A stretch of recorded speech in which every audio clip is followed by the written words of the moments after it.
धरती के एक अद्वितीय प्रेम कथा नल दमयंती जो महाकाव्य महाभारत से है।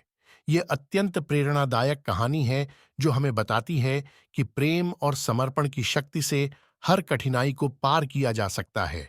इस वीडियो में हम सुनेंगे कैसे राजा नल ने अपने प्रेम में धरा धीरे धीरे सार्थकता प्राप्त की और कैसे उन्होंने दमयंती के साथ अपने जीवन की यात्रा पर कई परीक्षणों का सामना किया। निषाद देश में वीरसेन के पुत्र नल नाम के एक राजा थे। वे बड़े गुणवान, परम सुंदर, सत्यवादी, जितेंद्रिय, सबके प्रिय, वेदज्ञ थे। उनकी सेना बहुत बड़ी थी। वे स्वयं अस्त्र विद्या में बहुत निपुण थे। वे वीर, योद्धा, उदार और प्रबल पराक्रमी भी थे। उन्हीं दिनों विदर्भ देश में भीष्मक नाम के एक राजा राज्य करते थे। उनके एक दमयंती नाम की कन्या लक्ष्मी के समान रूपवती थी। निषद्ध देश से जो लोग विदर्भ देश में आते थे वे महाराज नल के गुणों की प्रशंसा करते थे। ये प्रशंसा दमयंती के कानों तक भी पहुंची थी। इसी तरह विदर्भ देश से आने वाले लोग राजकुमारी के रूप और गुणों की चर्चा महाराज नल के समक्ष करते। इसका परिणाम यह हुआ कि नल और दमयंती एक दूसरे के प्रति आकर्षित होते गए। दमयंती का स्वयंवर हुआ जिसमें न केवल धरती के राजा बल्कि देवता भी आ गए। नल भी स्वयंवर में जा रहा था। देवताओं ने उसे रोककर कहा कि वो स्वयंवर में न जाए। उन्हें यह बात पहले से पता थी कि दमयंती नल को ही चुनेगी। सभी देवताओं ने भी नल का रूप धर लिया। स्वयंवर में एक साथ कई नल खड़े थे। सभी परेशान थे कि असली नल कौन होगा, लेकिन दमयंती जरा भी विचलित नहीं हुई। उसने आंखों से ही असली नल को पहचान लिया। सारे देवताओं ने भी उनका अभिवादन किया। इस तरह आंखों में झलकते भावों से ही दमयंती ने असली नल को पहचानकर अपना जीवन साथी चुन लिया।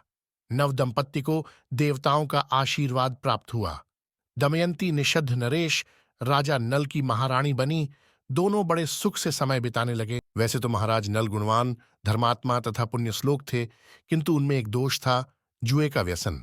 नल के एक भाई का नाम पुष्कर था। वह नल से अलग रहता था। उसने उन्हें जुए के लिए आमंत्रित किया। खेल आरंभ हुआ। भाग्य प्रतिकूल था। नल हारने लगे। सोना, चांदी, रथ, राजपाट सब हाथ से निकल गया।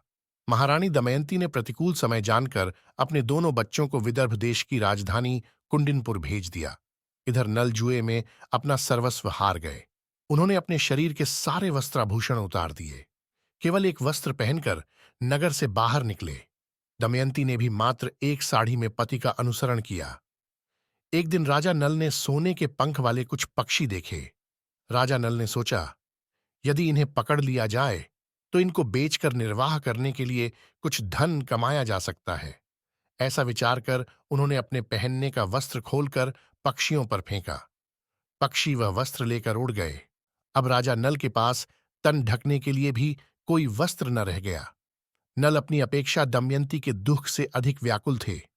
एक दिन दोनों जंगल में एक वृक्ष के नीचे एक ही वस्त्र से तन छिपाए पड़े थे। दमयंती को थकावट के कारण नींद आ गई। राजा नल ने सोचा, दमयंती को मेरे कारण बड़ा दुख सहन करना पड़ रहा है। यदि मैं इसे इसी अवस्था में यहीं छोड़कर चल दूं तो यह किसी तरह अपने पिता के पास पहुंच जाएगी।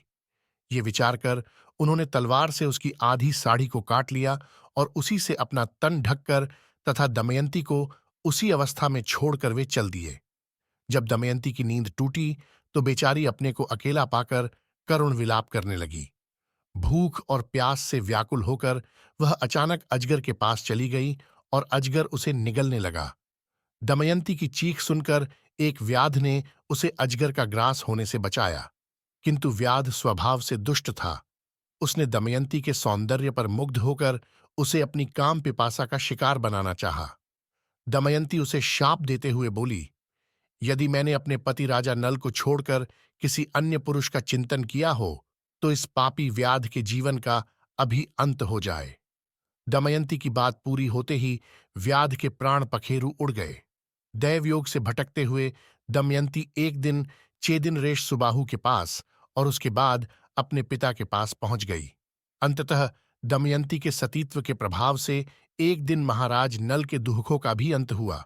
दोनों का पुनर्मिलन हुआ और राजा नल को उनका राज्य भी वापस मिल गया।